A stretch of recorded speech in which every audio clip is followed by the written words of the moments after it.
Yo, back in the building. This and the third interview series. I ain't never done that before. Grand entrance. I had to do it though. Got my dog in it. I just appeared out of nowhere. The song, bro. Brought me over here. Hey, Stephen the Dream. This and the third interview series. Power 104.4 FM. Studios. Creative eye. Visuals behind the camera. And my guy, Curry Mafia is in the building.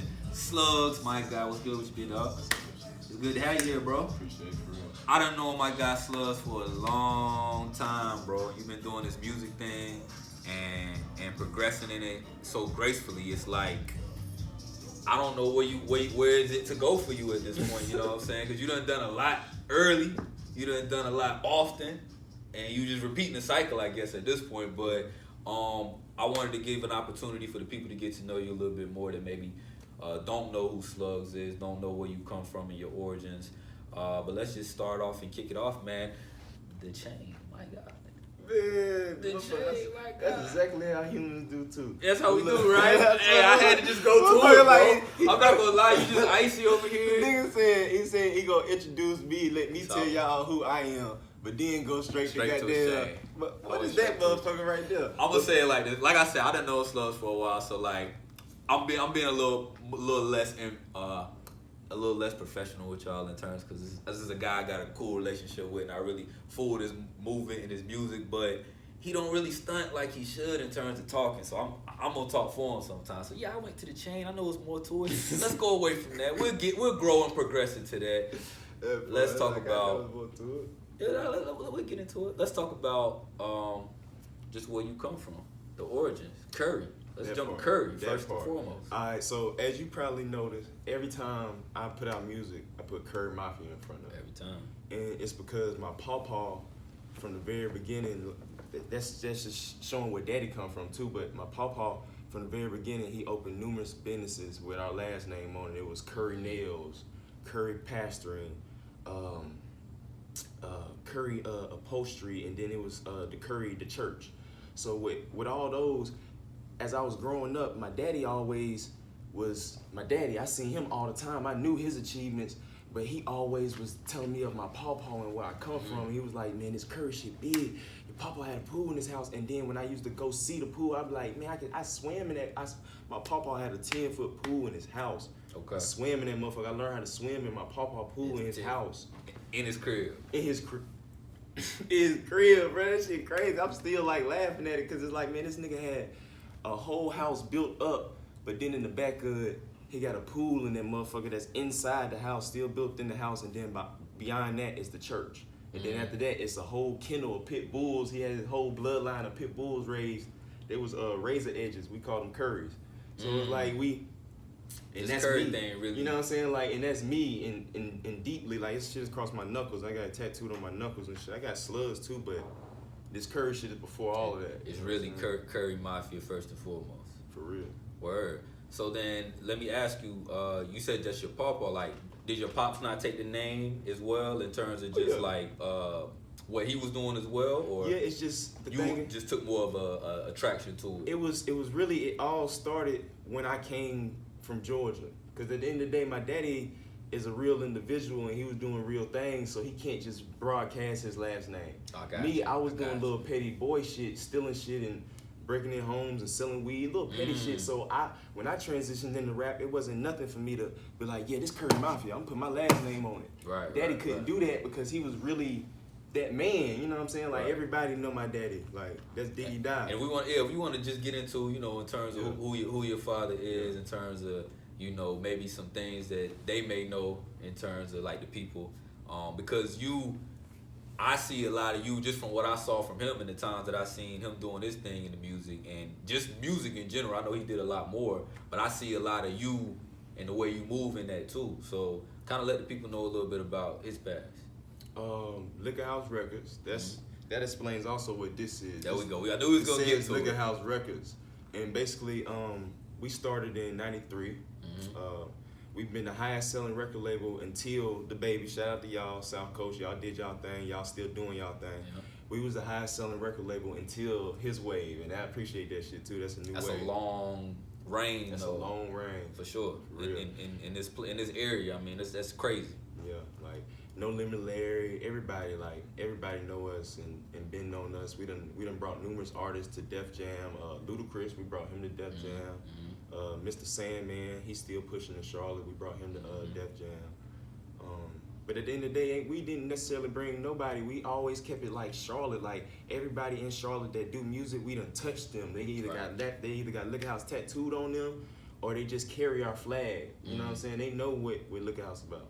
So as a jit coming up and like, you know, in terms of seeing these things develop in front of you, did it inspire you to jump into the rap early too, or did it take you some time because you were? Let me tell you, like, cause this shit is like.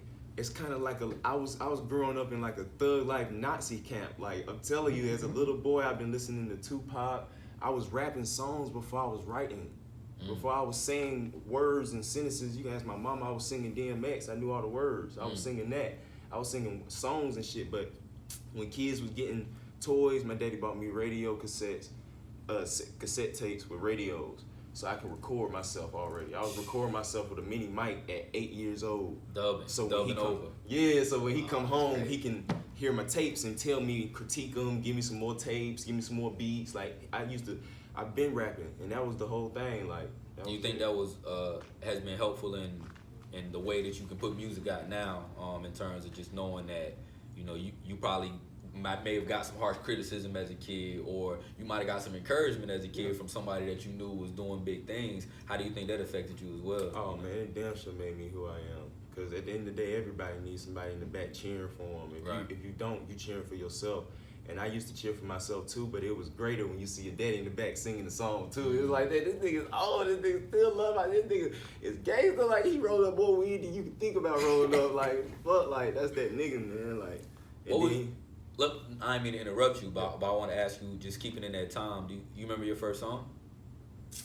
First song? That you ever like put out there and was like... It was like wheels on the bus go round and round, but it was about rims on the on the truck. I said rims on the truck go round and round. It was me and my big brother on it. Okay. Yeah.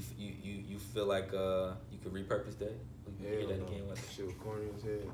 When did you realize that you could really do this though? Like when did you think it was hard? Or when did somebody tell you? Did you just feel it in your soul from, you know, at a certain spot where you was like, I'm killing niggas? Like when did you realize you had a gift for this? From the very beginning, I swear. Cause when I was rapping, I was like, man, I'm already better than Daddy. The whole time I was trying to get him. I'm like, if I can catch him, then I'm in there. That was my whole goal, was catching him. Yeah. You I want to jump into a little more current. We'll go back a little bit as well, but you dropped 2 projects. Talking Shit? Talking Shit 1 and Talking Shit 1 and Talking Shit 2. Tell me about those projects in terms of, you know, you basically did flips on those, pretty much on a lot of those. What do those projects mean to the people? Like, they go to listen to those right now, what are they going to get? They're going to get Slugz on their favorite rapper. Like, basically, you heard your favorite rapper's version of that song, and I remixed all of them. I basically pulled like a Lil Wayne. Which one did he do? I think it was like the Drought. Is that No Ceilings? When he was it was flipping? No Ceilings too, where he was taking No people beats. Ceilings too, yeah, I think No Ceilings. Either all of them, where he was taking people beats and stuff and just doing his own version to the songs, and I basically had pulled one of those. I was like, man, I'm tired of hearing these people versions because I know I can do better. So I was basically just getting their beats and doing my own version. Your renditions on a lot of those songs, I could prefer your rendition on a lot of those tracks that I was hearing, because a lot of artists, or a lot of times when an artist will flip, they'll maybe try to stay in that same pocket. But I know on some of those songs you was like, nah, I'm just taking this song. This is my joint. And then the thing about it, I gotta thank my cousin out, my cousin P. You know who you is. Cause through the whole project, you see he hosting on Talking Shit 1 and 2. Yeah. Cause through the project, I do not listen to other music. I'm not lying. I really listen to only my music, cause I make so much. I got like 400 songs. So while I'm goddamn thinking about making the project, he's coming with all the beats. So I've never even heard most of them people's songs to the versions until like years later, or when I'm riding in the car one day and I finally hear their version. Like, oh, so that's that. Yeah, I was like, oh, so that's that beat. Like, cause I swear I ain't heard most of the versions. Let me ask you this. I've been seeing him in a couple of your videos. Is that your right hand? Your homeboy? He's been in like 2 videos I've seen here recently. Kind of bigger guy. Pudge. Pudge. Yeah, that's Pudge, huh? Who is Pudge to you in terms that's of like? That's one of my brothers. one of my brothers, like, it's a lot of people call themselves gangs and shit, but bounty hunters, we come from Black Panthers. So we build ourselves up on brothers and champions. Like, I got a lot of people that's brothers and champions that are not my family, but at the end of the day, we co-inspire and we handle business together. Right. When somebody sees you, Slugz, Curry Mafia is in the building, this, that, and the third interview series. When somebody sees you, the first thing they're gonna say is the hair, right? Like, I'm gonna be, I see the hair, so Wait till it's I cut this shit off, then what y'all gonna say? But no, that's what I'm asking. Like, is it a meaning? Is it like, because some people have power in their hair, some people just, you want. I got some of my daddy dreads in here. So okay, I got 2 of my daddy dreads in here too. You included some of his dreads. I want to talk about your father. Definitely passing away. When was that? What year was that again? That was like I can't remember what year. I want to say it was 2000 and whatever. It's been a blur. It's been a lot could happen in that time. I want to say it was 2-3 years ago, but I still don't feel like he dead for real. I feel like they pulled a Tupac on me. You think so? I swear they did. I was gonna say because I want to ask you just in terms of like what type of music or just what you were going through in those times. Was music able to be put out? Were you still able to really I made function? Songs. I mean, I had to function outside too. Like it was a lot going on. Like right after Daddy died, I ended up having my baby. It was just like Lil Wayne said. Like he had a song where he was like, my daddy died by the gun. I just had a little girl. Like I'm on probation. All that shit. Like as he said, the hook. I was literally living that life. Like at that moment, I just got put on probation because they had caught me doing some shit. I had the lawyer working it out, but I had to do probation in between then. Right. And then I just had my daughter. I was in the process of moving from a regular townhome because I had a little townhome to a house. So it was like, and I was still outside still. I'm still outside doing what I was doing.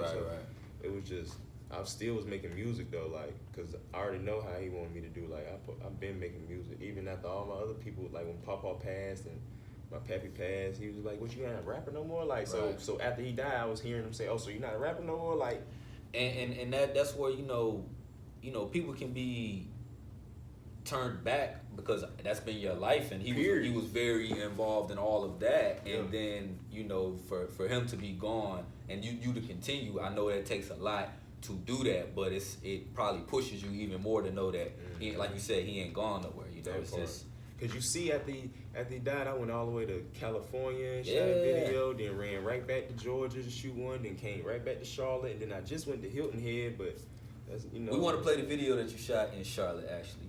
Okay. The Charlotte joint. The Charlotte. That motherfucker crazy. Niggas in Charlotte, especially now, boy.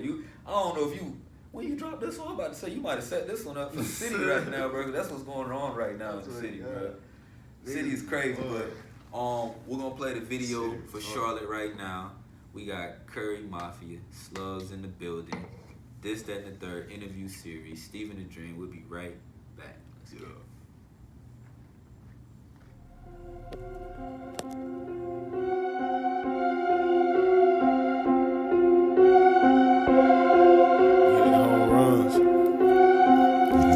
I said we hitting home runs. Charlotte got killer. Charlotte got robber. Charlotte got gangster. Charlotte got mobber. Charlotte got pistol. Charlotte got chopper. Charlotte got game. We live proper. Charlotte got thugs. Charlotte got drugs. Charlotte get bullets. We really get love. Charlotte get bullets. We really get love. Charlotte get bullets. We really get love. Charlotte got slugs. Charlotte got slugs. Charlotte got slugs. Slug, that's me. I be in HD. I put it on for NC. You see my crown is on me. All these niggas be phony. It's a blessing to know me. Use a hella phony. Use a hella corny. And these niggas is boring. Baby Drake a little stendo. I'm keeping something on me. And I got $1 billion in $1 million. I put it on me. Put that on all the homies. Charlotte got killers. Charlotte got robbers. Charlotte got gangsters. Charlotte got mobber. Charlotte got pistol. Charlotte got chopper. Charlotte got gang. Lay it proper. Charlotte got thugs. Charlotte got drugs.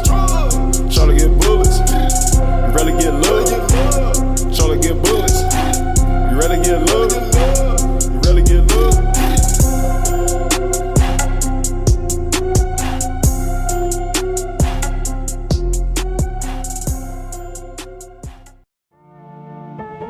Rick and Thaddeus on the beat.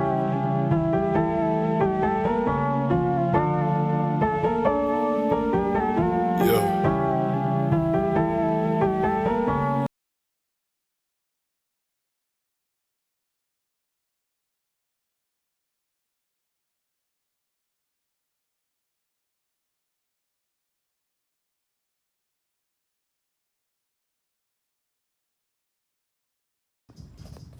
Back in the building, this, that, and the third interview series. Steven the Dream, Curry Mafia, Slugz is in the building. I'm with the gang, I'm with the mob. What was you thinking, bitch? We here, man. We just watched the video for Charlotte.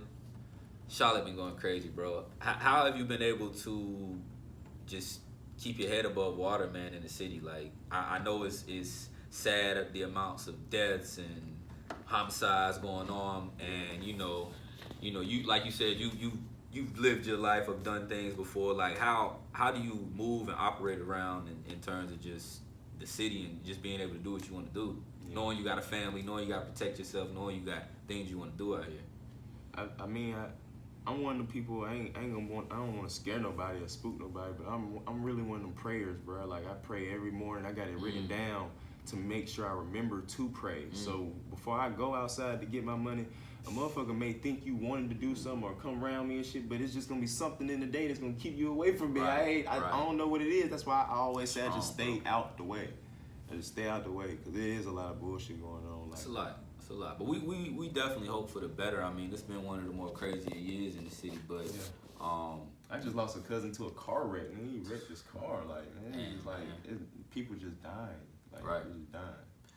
When it comes to like that legacy, like I said, you have a family now. Like, Curry, like you said, very important to you. How do you see your next generation being able to live on through? Or do you think music can be the way Queen already singing her own songs. I'm already brainwashing her. She got a little keyboard. She got a little keyboard. She walking around the house right now. I had came in. I thought she was just yelling and just making noise. But she was literally making her own little song, walking around. I was like, what is going on? What are you talking about? I'm thinking she just mumbling and stuff, and she literally in there playing on her little keyboard. It only got 5 notes. But she got it honest, though, because that's just from, hearing your music, hearing you, being around it all the time. When you see a kid develop those talents early, it's like, I was asking more like, does it scare you? Because this game, you've been in it for a while in terms of, like you said, from a younger child to be able to see it with your pops to you being able to grow up and live it yourself on your own. Like, does it not bother you or maybe worry you about the way it is, or is it just more you know who you're raising, you know what you're doing? Yeah, she know what she is too. And so, like, my thing about my kids, I set them up knowing what they are. Their names tell them exactly who they are. If they ever wanted to look into themselves, it's right in your name. Like, her name is Queen Safi Wanga Curry. The middle name is Swahili. It means pure light. So it's Queen Pure Light Curry. So it's like the way that she carry herself and the way she, like, because I'm telling you, she walk in the grocery store with sunglasses on, waving at the people. They be like, oh, she too fly. She is a star, man, off the rip. She just did her first photo shoot for her 2nd birthday. Like, she just did her first photo shoot. Putting it in the light early, letting her see it and expose her to it, because, like, but it's like, you got to see it and you came out the way you did, but like, what that can do to you early. I'm not going to say you had I'm going to say you have an advantage in terms of just having those people around you, because I know, like, even to this day, you say you still, hang out with guys that are maybe have more life experience than you. I won't say wiser, but are, just veterans in life. How important is that for you to surround yourself with those things and knowing that, that can help mold you as well? Yeah, I mean, I feel like that's all part of Slugz. Like, it's all a part of, like, because when I had pulled up to the party, because I told you off camera, yesterday I had came all the way from South Carolina.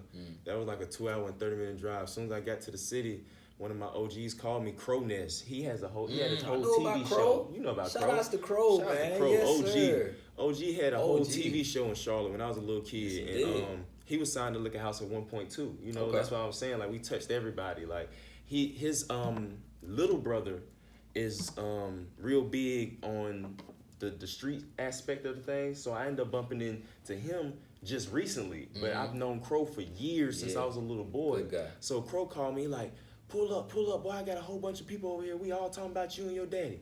Woo, woo, woo, woo, woo. And they was like, oh, that's Slugz. He was like, yeah, I call him Lil Diggy. One of the people in the background, I call him Lil Diggy. So I pulls up, and it's literally just a whole house of love, man. I'm talking about Crow's mama know my daddy. Soon as she seen me, she started crying. She thought it was him.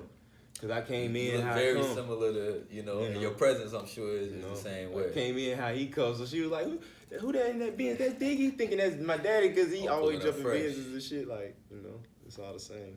Well, that's dope, man. I want to ask you, to kind of finish off, like what you have coming up in terms of your music, but I also want to know, are you looking to maybe bring in more artists? Are you looking to maybe help develop artists? Because you have a lot of what artists just don't get, and that's skin in the game. And it's, you've always carried yourself as a CEO in terms of what you're doing, but I can see you really doing a lot for the Carolinas, as you've already done in terms of your name. So just in terms of what you have going, and then the second question in terms of, what you think you can do for the city too. Yeah, that part.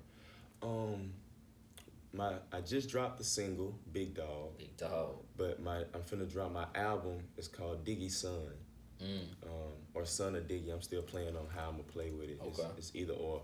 And as far as an artist and helping the city, I feel like what I need to do for me and my family is to build me right now. I literally have to focus on me and my career because I'm still lacking on certain aspects. Like promo wise and getting out and talking to all my old radio personality friends that I know and people, because at the end of the day, we know each other beyond these cameras. Absolutely. So it's like Absolutely. I could have been sat down or came around, but I'm outside too much at the end of the day. Like Money Man said, I got to start getting out more, and that's what my whole thing is. I got to build me up to the point where I'm out, and you need to just come out, because then it's going to get you some too. You know what I'm saying? Like, I just need to start getting out. But that comes in time, man. But you have, like you said, those connections and relationships. We here, bro. Use us, holler at us, because I'm in tune. I see you, I hear your music, I check your videos. If you tag me, I'm there. If you don't tag me, I'm there. Just know that. So I be seeing you too. hey, I'm out here, man. Yeah, I'm trying to do my thing with these artists. But you were somebody that early in the game I got to see before I even started doing music, before I even thought that I could be sitting in this chair. I'm bumping Rest in Peace Whitney Houston. Yeah. You and your pops, like, damn, this shit hard, bro. Like, we just need to go somewhere. What's going on? Let's push it. So at the end of the day, man, continue to do what you do. Let the people know where they can find you. I'm on Instagram and Facebook. On Instagram, you type in Slugz, CMF.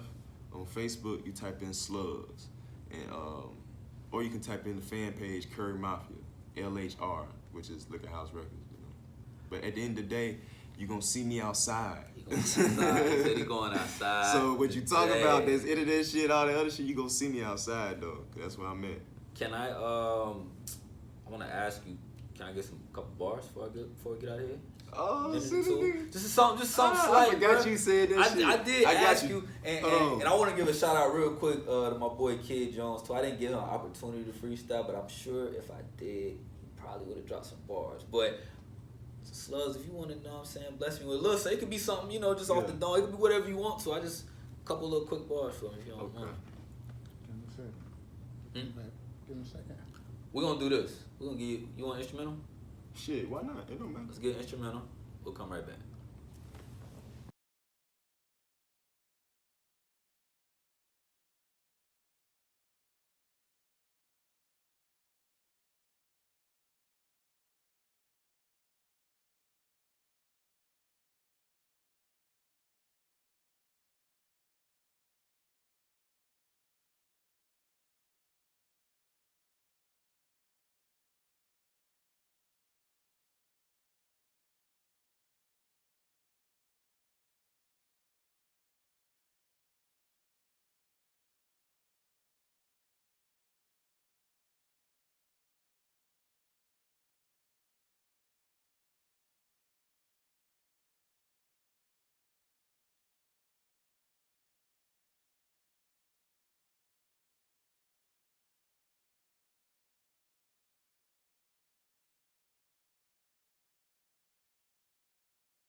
let me know when you let me know when you ready. Oh, I thought you had you pull.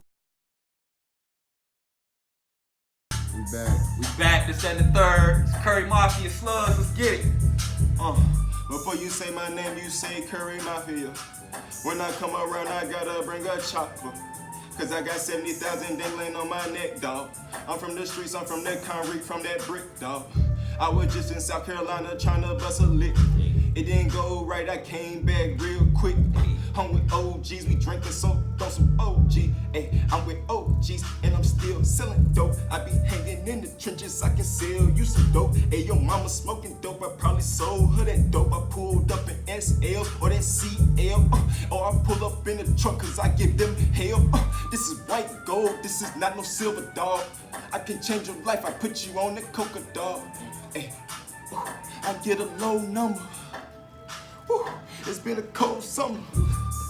Woo, it's been a hot summer. Woo, I've been in the jungle. I'm in the middle of the jungle with some cold niggas.